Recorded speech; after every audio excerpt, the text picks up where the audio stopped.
Ko lagi ay long sleeves na t-shirt at faded na lonta.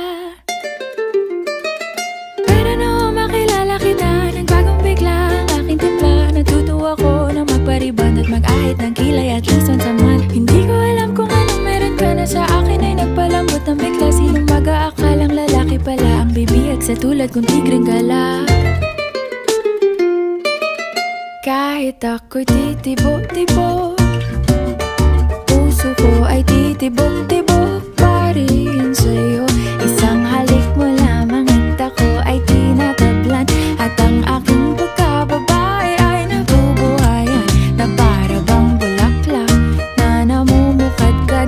Dahil alaga mo sa dilig at katamtamang sikat ng araw-araw mong pag-ibig sa aking buhay.